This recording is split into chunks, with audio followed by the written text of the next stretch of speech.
Hi guys, a lot of you requested for me to read this out to you, the short story, because you were having problem with it, and I'm doing this so it'll help you with the assignment and answering the questions. So enjoy.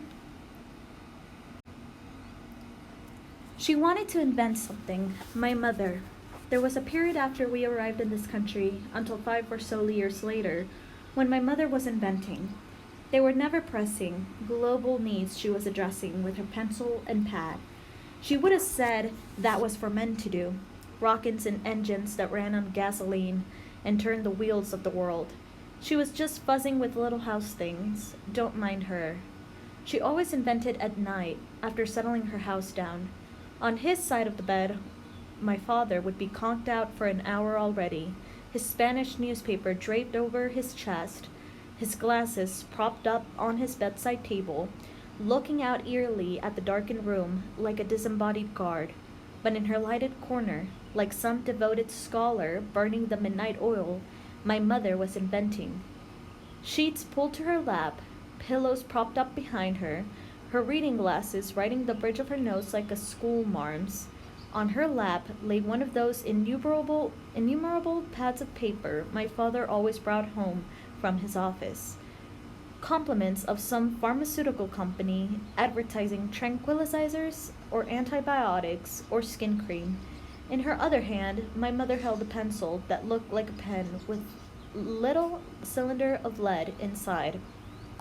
She would work on a sketch of something familiar, but drawn at such close range so she could attach a special nozzle or handier handle. The thing looked peculiar. It was the only time all day we'd catch her sitting down, for she herself was living proof of the perpetual mobile machine so many adventurers had sought over the ages. My sisters and I would seek her out now when she seemed to have a moment to talk to us. We were having trouble at school, or we wanted her to persuade my father to give us permission to go into the city, or to a shopping mall, or a movie, in broad daylight.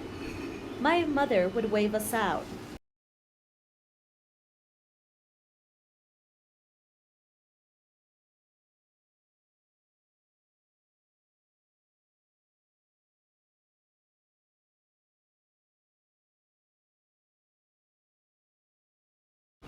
Of her room. The problem with you girls, I can tell you right now what the problem always boiled down to. We wanted to become Americans, and my father and my mother, at first, would have none of it. You girls are always going to drive me crazy, she always threatened if we kept nagging. When I end up in Bellevue, you'll be safely sorry. She spoke in English when she argued with us, even though, in a matter of months, her daughters were the fluent ones. Her English was much better than my father's, but it was still a mishmash of mixed up idioms and sayings that show she was green behind the ears, as she called it. If my sisters and I tried to get her to talk in Spanish, she'd snap. When in Rome, do unto the Romans. I had become the spokesman for my sisters, and I would stand my ground in that bedroom. We're not going to that school anymore, Mommy. You have to. Her eyes would widen with worry. In this country, it is against the law not to go to school. You want us to get thrown out? You want us to get killed? Those kids were throwing stones today. Sticks and stones don't break bones, she chanted. I could tell, though, by the look on her face, it was as if one of those stones the kids had aimed at us had hit her. But she always pretended we were at fault. What did you do to provoke them? It takes two to tangle, you know. Thanks. Thanks a lot, Mom. I'd storm out of that room and into mine. I never called her Mom, except when I wanted her to feel how much she had failed us in this country. She was a good enough mommy, fuzzing and scolding and giving advice, but a terrible girlfriend parent, a real failure of a mom. Back she'd go to her pencil and pad, scribbling and tisking and tearing off paper, finally giving up and taking up her New York Times. Some nights, though, she'd get a good idea and she'd rush into my room, a flushed look on her face, her tablet of paper in her hand, a cursory knock on the door she'd just thrown open. Do I have something to show you, Kukita? This was my time to myself. after I'd finished my homework, while my sisters were still downstairs watching TV in the basement. Hunched over my small desk, the overhead light turned off, my lamp shining poignantly on my paper, the rest of the room in warm, soft, uncreated darkness. I wrote my secret poems in my new language. "You're going to ruin your eyes," my mother would storm into my room, turning on the overly bright overhead light, scaring off whatever shy passion I had just begun coaxing out of the labyrinth of feelings with the blue thread of my writing. "Oh, Mommy," I'd cry out, my eyes blinking up at her. "I'm writing. Ay, Cuquita." That was her communal pet name for whoever was in her favor. "Cuquita, when I make $1,000,000, I'll buy you your very own typewriter." I'd been nagging my mother for one of just like the one my father had brought her to do his order forms at home. Gravy on the turkey, or was what she called it, when someone was buttering her up. She'd butter and pour. "I'll hire you your very own typist." Down she'd plop on my bed and hold out her pad to me. "Take a guess, Cuquita." I'd study her rough sketch a moment. "Soap sprayed from the nozzle head of a shower when you turn the knob a certain way. Coffee with creamer already mixed in. Time-released water capsules for your plants when you were away. A keychain with a timer that would go off when your parking meter was about to expire. The ticking would help you find your keys easily if you mislaid them." The famous one, famous only in hindsight, was the stick person dragging a square by a rope. "A suitcase with wheels?" "Oh, of course," we'd humor her. "What every household needs. A shower like a car wash, keys ticking like a bomb, luggage on a leash." By now, as you can see, it becomes something of a family joke. Our Thomas Edison mummy, our Benjamin Franklin mom. Her face would fall. "Come on now, use your head." One more wrong guess and she'd tell me, pressing with her pencil point the different highlights of this incredible new wonder. "Remember that time we took the car to Bear Mountain and we realized that we had forgotten to pack an opener with our picnic?" We kept correcting her, but she insisted that this is how it should be said. "When we were ready to eat, we didn't have any way to open the refreshment cans?" This before flip-top lids, which she claimed had crossed her mind. "You know what this is now?" A shake of my head. "It's a car bumper, but see, this part is a removable can opener. So simple and yet so necessary, no?" "Yeah, Mommy, you should patent it," I shrugged. She'd tear off the scratch paper and fold it carefully, corner to corner, as if she were going to save it. But then she'd toss it in the wastebasket on her way out of the room and give a little laugh like a disclaimer. "It's half of one or 2 dozen of another." I suppose none of her daughters was very encouraging. We resented her spending time on those dumb inventions. Here we were trying to fit in America among Americans. We needed help figuring out who we were. Why these Irish kids whose grandparents were mixed 2 generations ago, why they were calling us spics, why had we come to the country in the first place. Important, crucial, final things, you see. And here was our own mother, who didn't have a second to help us puzzle any of this out, inventing gadgets to make life easier for American moms. Why, it seemed as if she were arming our own enemy against us. One time, she did have a moment of triumph. Every night she liked to read the New York Times in bed before turning off her light to see what the Americans were up to. One night she let out a yelp to wake up my father beside her, bolt upright, reaching for his glasses, which, in his haste, he knocked across the room. "¿Qué pasa? ¿Qué pasa? What is wrong?" There was a terror in his voice, fear she'd seen in his eyes in the Dominican Republic before we left. We were being watched there. He was being followed. He and mother had often exchanged those looks. They could not talk, of course, though they must have whispered to each other in fear at night in the dark bed. Now in America, he was safe. a success even. His Centro Medico in Brooklyn was thronged with the sick and the homesick. But in dreams, he went back to those awful days and long nights, and my mother's screams confirmed his secret fear. We had not gotten away after all. They had come for us at last. Ay, papi, I'm sorry. Go back to sleep, Cuquito. It's nothing. Nothing really. My mom held up the Times for him to squint at the small print back page headline, one hand tapping all over the top of the bedside table for his glasses, the other rubbing his eyes to wakefulness. Remember how I showed you that suitcase with little wheels so we would not have to carry those heavy bags when we travel? Someone stole my idea and made $1 million. She shook the paper in his face. She shook the paper in all of our faces that night. See? This man was no bobo. He didn't put all his pokers on a back burner. I kept telling you, one of these days my ship would pass me by in the night. She wagged her finger at my sisters and my father and me, laughing all the while, one of those eerie laughs crazy people in movies laugh. We had congregated in her room to hear the good news she'd been yelling down the stairs, and now we eyed her and each other. I suppose we were all thinking the same thing. Wouldn't it be weird and sad if Mommy did end up in Bellevue and she'd always threatened she might? Yeah, enough. She waved us out of her room at last. There is no use trying to drink spilt milk, that's for sure. It was the suitcase roller that stopped my mother's hand. She had vaned a minor brainstorm. She would have to start taking herself seriously. That blocked the free play of her ingenuity. Besides, she had also begun working at my father's office, and at night. She was too tired and busy filling in columns with how much money they had made that day to be fooling with gadgets. She did take up her pencil and pad one last time to help me out.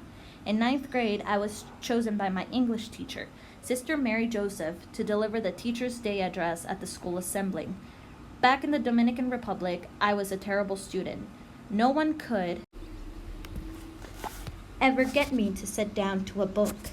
But in New York, I needed to settle somewhere, and the natives were unfriendly, the country inhospitable, so I took root in the language. By high school, the nuns were reading my stories and compositions out loud to my classmates as examples of imagination at work.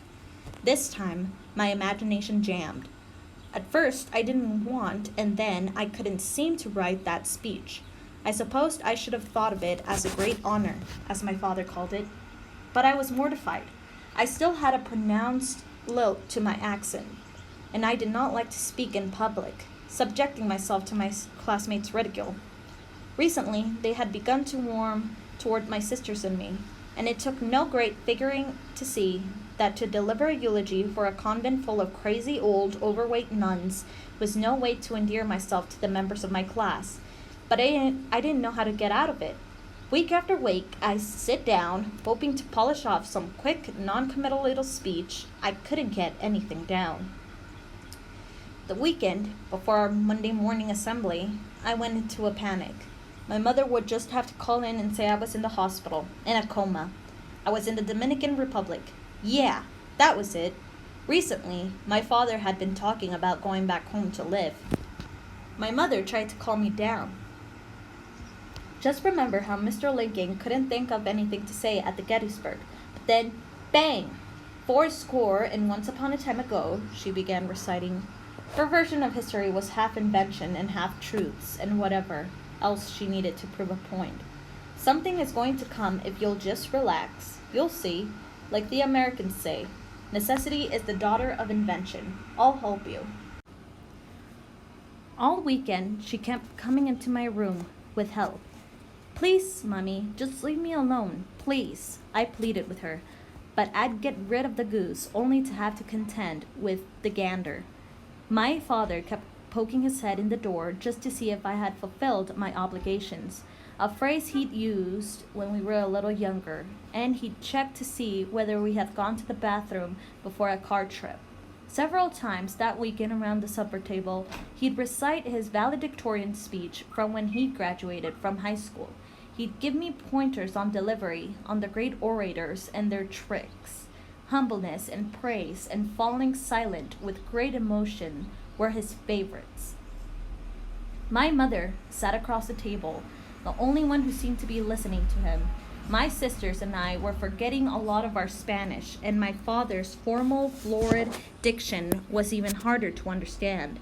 But my mother smiled softly to herself and turned to lazy Susan at the center of the table around and around, as if it were the prime mover, the first gear of attention. That Sunday evening, I was reading some poetry to get myself inspired. Whitman, in an old book with an engraved cover my father had picked up in a thrift shop next to his office a few weeks back. I celebrate myself and sing myself. He most honors my style who learns it to destroy the teacher. The poet's words shocked and thrilled me.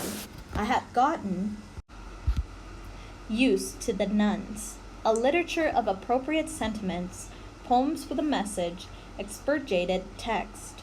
But here was a flesh and blood man, belching and laughing and sweating in poems. Who touches this book touches a man. That night, at last, I started to write, recklessly, 5 pages, looking up once only to see my father passing by the hall on tiptoe. When I was done, I read over my words and my eyes filled.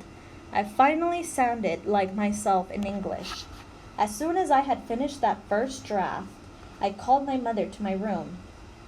She listened attentively as she had to my father's speech, and in the end, her eyes were glistening too.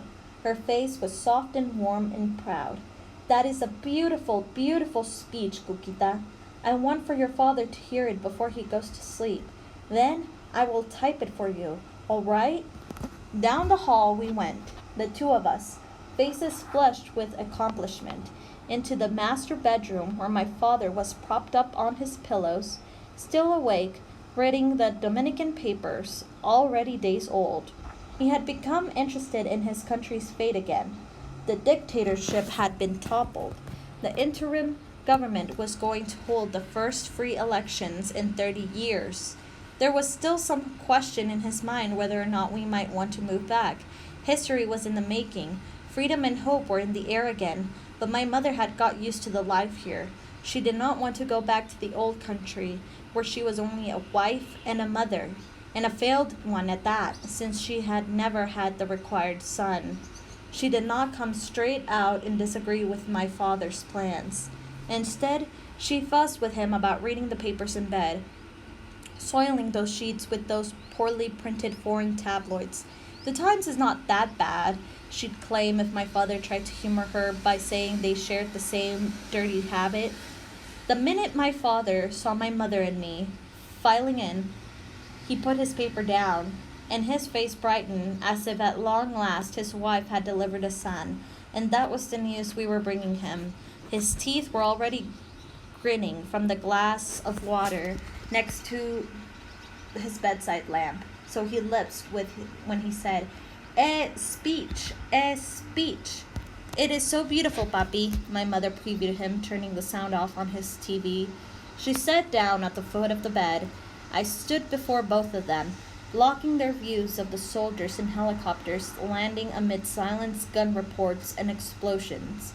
A few weeks ago, it had been the shores of the Dominican Republic. Now it was the jungles of Southeast Asia, they were saying. My mother gave me the nod to begin reading. I didn't need much encouragement. I put my nose to the fire, as my mother would have said, and read from start to finish without looking up. When I was done, I was a little embarrassed at my pride in my own words. I pretended to quibble with a phrase or two I was sure I'd be talked out of changing. I looked questioningly to my mother. Her face was radiant. She turned to share her pride with my father. But the expression on his face shocked us both. His toothless mouth had collapsed into a dark zero. His eyes glared at me, then shifted to my mother accusingly. In barely audible Spanish, as if secret microphones or informers were all about, he whispered, "You will permit her to read that?" My mother's eyebrows shot up. Her mouth fell open. In the old country, any whisper of a challenge to authority could bring the secret police and their black VWs. But this was America. People could say what they thought. "What is wrong with her speech?" my mother questioned him. "What is wrong with her speech?" My mother wagged his head at her. His anger was always more frightening in his broken English, as if he had mutilated the language in his fury, and now there was nothing to stand between us and his raw, dumb anger. "What is wrong? I will tell you what is wrong. It shows no gratitude. It is boastful. I celebrate myself. The best student learns to destroy the teacher." He mocked my plagiarized words. "That is insubordinate. It is improper. It is disrespecting of her teachers." In his anger, he had forgotten his fear of lurking spies. Each wrong he voiced was a decibel higher than the last outrage. Finally, he was yelling at me. "As your father, I forbid you to say that is speech." My mother leapt to her feet, a sign always that she was about to make a speech or deliver an ultimatum. She was a small woman, and she spoke all her pronouncements standing up, either for more protection or as a carryover from her girlhood in convent schools where one asked for, and literally took the floor in order to speak. She stood by my side, shoulder to shoulder. We looked down at my father. "That is no tone of voice, Eduardo," she began. By now, my father was truly furious. I suppose it was bad enough. I was rebelling. But here was my mother joining forces with me. Soon, he would be surrounded by a house full of independent American women. He too leapt from his bed, throwing off his covers. The Spanish newspapers flew across the room. He snatched my speech out of my hands, held it before my panicked eyes, a vengeful, mad look on his own, and then once, twice, 3, 4 countless times, he tore my prize into shreds. "Are you crazy?" my mother lunged at him. "Have you gone mad? That is her speech for tomorrow you have turned up. Have you gone mad?" He shook her away. "You were going to let her read that? That insult to her teachers?" Insult to her teachers? My mother's face had crumpled up like a piece of paper. On it was written a love note to my father. Ever since they had come to this country, their life together was a constant war. "This is America, papi. America," she reminded him now. "You are not in a savage country anymore." I was on my knees, weeping wildly, collecting all the little pieces of my speech, hoping that I could put it back together before the assembly tomorrow morning. Not even a Sybil could have made sense of all those scattered pieces of paper. All hope was lost. "He broke it. He broke it," I moaned as I picked up a handful of pieces. Probably, if I had thought a moment, I would have not done what I did next. I would have realized my father had lost brothers and comrades to the dictator Trujillo. For the rest of his life, he would have been haunted by blood in the streets and late-night disappearances. Even after he had been in the States for years, he jumped if a black Volkswagen passed him on the street. He feared anyone in uniform, the meter maid giving out parking tickets, a museum guard approaching to tell him not to touch his favorite Goya at the Metropolitan. I took a handful of the scraps I had gathered, stood up, and hurled them in his face. "Chapita," I said in a low, ugly whisper. "You're just another Chapita." It took my father only a moment to register the hated name of our dictator, and he was after me. Down the halls we raced, but I was quicker than he and made it to my room just in time to lock the door as my father threw his weight against it. He called down curses on my head, ordered me on his authority as my father to open that door this very instant. He throttled that doorknob, but all to no avail. My mother's love of gadgets saved my hide that night. She had hired a locksmith to install good locks on all the bedroom doors after our house had been broken into while we were away the previous summer. In case burglars broke in again and we were in the house, they'd have a second round of locks to contend with before they got to us. "Eduardo," she tried to calm him down. "Don't you ruin my new locks." He finally did calm down, his anger spent. I heard their footsteps retreating down the hall. I heard their door close, the clicking of their lock, then muffled voices. My mother speaking in anger and persuasion, my father's deep murmurs of explanation and of self-defense. At last, the house fell silent before I heard far off the gun blasts and explosions, the serious, self-important voices of newscasters reporting their TV war. A little while later, there was a quiet knock at my door, followed by a tentative attempt at the doorknob. "Cuquita?" my mother whispered. "Open up, Cuquita." "Go away," I wailed, but we both knew I was glad she was there, and I needed only a moment's protest to save face before opening that door. What we ended up doing that night was putting together a speech at the last moment. 2 brief pages of stale compliments and the polite commonplaces on teachers, wrought by necessity, without much invention, by mother for daughter, late into the night, in the basement on the pad of paper, and with the same pencil she had once used for her own inventions, for I was too upset to compose this speech myself. After it was drafted, she typed it up while I stood by, correcting her misnomers and missayings. She was so very proud of herself when I came home the next day with the success story of the assembly. The nuns had been flattered. The audience had stood up and given our devoted teachers a standing ovation, what my mother had suggested they do at the end of my speech. She clapped her hands together as I recreated the moment for her. "I stole that from your father's speech, remember? Remember how he put that at the end?" She quoted him in Spanish, then translated for me into English. That night, I watched him from the upstairs hall window where I'd retreated the minute I heard his car pull up in front of our house. Slowly, my father came up the driveway, a grim expression on his face as he grappled with a large, heavy cardboard box. At the front door, he set the package down carefully and patted all his pockets for his house keys. Precisely why my mother had invented her ticking keychain. I heard the snapping open of the locks downstairs, heard as he struggled to maneuver the box through the narrow doorway.